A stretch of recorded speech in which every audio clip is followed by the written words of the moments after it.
Hey everybody, what's going on? This is Frankie B, and I'm right back in the art flow. This time around, this is part two of a fulfillment set of videos that I did. Pretty much fulfilling some commissions that I'm doing for ALTERNA Comics. This one right here is going to be a full color one, in which it was a on the ALTERNA Comics auction, which was on the 12th of February, and this was part of that auction. So it was pretty much King Cryptid versus Mecha Cryptid, and then the next two that I'm going to be working on will be these two from the ALTERNA Comics winter campaign, and I still have two more that I have to do. And Pete said he's going to check back in next week to see if he can get some word on what those people want. These are part of a reward tier, and they're black and white, but I did get paid a little extra for this card right here, Senator Rise, because the individual loved what I was doing with the Electrotone, and so I'm going to be adding Electrotone to this one. And so all right, so let's get this party going. So first off, okay, let's put that aside because I'm going to focus on the colors today. Full color always needs the appropriate amount of time. I'm a little nervous for this one because, as you can see, there's a lot. I use a lot of whiteout. Oh man, it's really tough. And I've mentioned it before, but if you do sketch cards, it's kind of nice to have sketch cards that are kind of like when you don't. If you could just have the white in the center and stuff, and it just makes it a lot easier, because then if someone wants a puzzle card, then it can sort of come together really nice, and you don't have to worry about doing stuff like adding presto over it, which once it starts getting colored up, there's going to be some decoloration or discoloration. Maybe it's discoloration. Decoloration sounds. That's one of my made up words. So anyway, fingers crossed. I'm just going to try to do the best I can to make this work. That's all I can do, really. But overall, I still think it's going to be pretty cool. I'm very happy to see that a lot of people really vibed. They vibed to Mecha Cryptid. It's always funny like that, because I come up with all these weird, crazy ideas, and they just kind of pop up in my head, and I just go, okay, and I'll put them out there and then see what happens. It's just like I did this sort of Black History Month what if piece featuring Bwin of Codgers and Cowboys, and I had it like, well, Bwin is, I said, what if he was human? That was pretty much the concept, and so I did this kind of thing with Bwin, is sort of looking at himself in this alternate world, and he's actually a person who is actually, I had it more like he was mixed, so he's mixed Native American and as well as African American or Black, and so a lot of people started vibing to that. I mean, again, I told Matthew, again, it was just sort of like a wild concept piece. I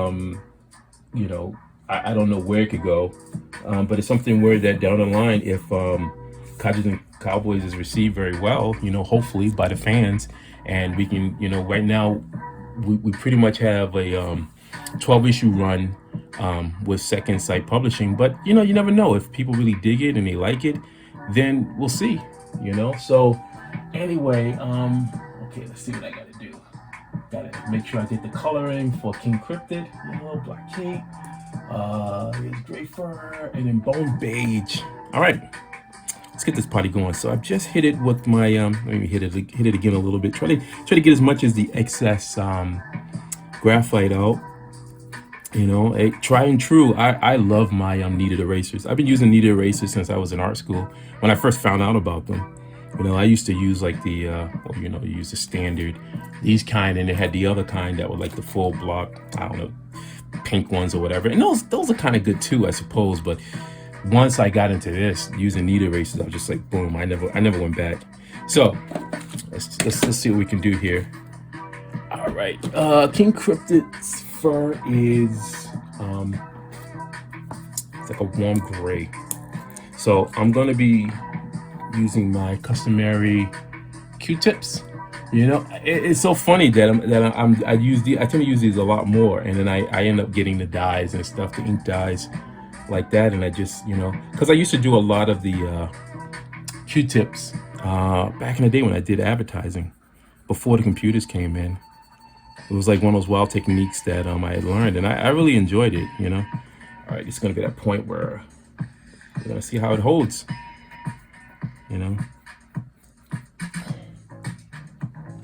I gave this like a day to kind of get a little drop down in there. I gave it like a day to kind of dry up and stuff. I'm still debating on whether or not I'm going to do the gloss on it. I want to try it. I want to try it on these cards, but just to see if it works. I'm sure it does. Bought this big thing of Mondo, and I'm like, man, I want to see how this if it works or not. Sometimes you can't be too afraid, right? You got to take a chance, gamble. Be a risk taker. All right. King Cryptid is turning out to be a really exciting character. People are really vibing. I know that me and Pete have talked, and definitely there's a spot open for me to do some King Cryptid stuff. So knowing Pete, I got a feeling Pete's gonna go big. He's gonna be like, all right, Frank, you talking all this smack about all this Kaji stuff. All right, how big can you take this? It'll be interesting. It's interesting to see if he does. He may not. He may just go a totally different way. I'm all for the challenge. I love challenges.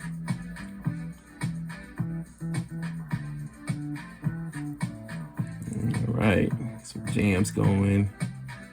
Maybe just lay it down. And it's funny. I have to remember, like probably when I start.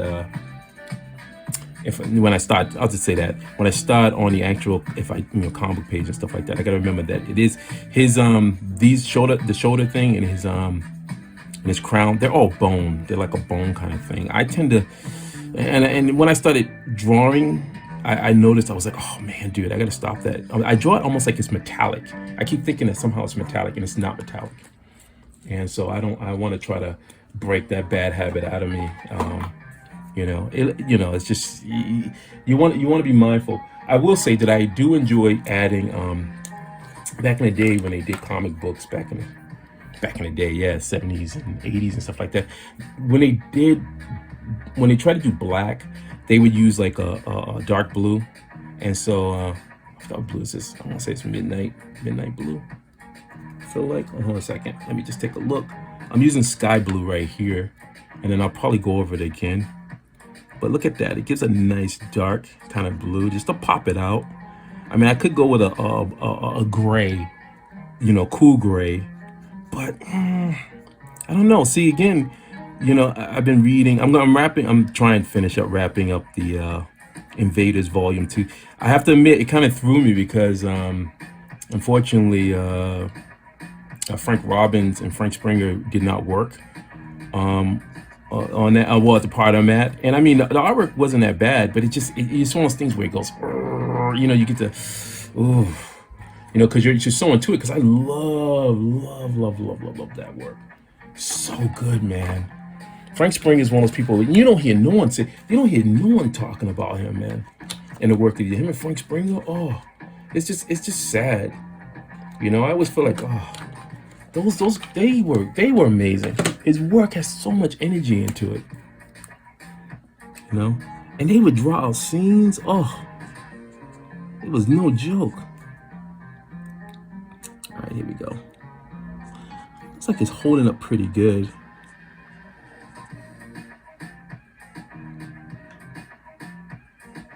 Just dab it in there. I will suggest that if you decide to use like the Presto, for to do the whiteout and whatever, give it time to dry, because it will, in the early stages of it will bleed, man, and you're gonna be like, you're gonna be in a world of hurt, man. You're gonna be like, oh, dude. All right, let's see. Do a little bit of that. I like to have a little test paper on my right. You can't see it, but I test my markers just to make sure bleeds good. I remember once I had I overfilled one of my Copic markers, and what a nightmare that was. I literally had the color like up like I had it up. So here you go. I'm just gonna hit it with a little bit of shading in the back there, and I'm actually using a marker. So I have markers, and I tend to, that's my new thing, is like I'm starting to put like when Christmas comes around or stuff like that, or my birthday, or my Amazon wish list, I kind of put things that I need. I'm one of those people where you know, I'd rather get stuff that I know I'm going to use than just to have, like, you know, a bunch of toys and figures and things like that. You know, because I'm gonna use it. You know, especially when, you know, I'm getting people who, you know, these times when I'm working on sketch cards and stuff. Which I must say again, I'm tickled pink by all the sketch card work I'm seeing. This is like back in 2009. Especially people, you know, I have to admit, people that are doing like the giant monsters and stuff like that. Because that's in my wheelhouse. That's what I love a lot. And there wasn't a lot of it. There was a few sketch card campaigns that went out, sets that went out that I really enjoyed. Voltron was really good. What was the other one? The Kong one was good. But, you know, in most cases, it just wasn't, there wasn't a ton of them. Transformers was like the real big one for me. And when I really, whew. The only downside on that, I wish I drew more G1 characters. Like, you know, it's so funny because they established rules. They were like, well, you know, if you can only draw a set amount.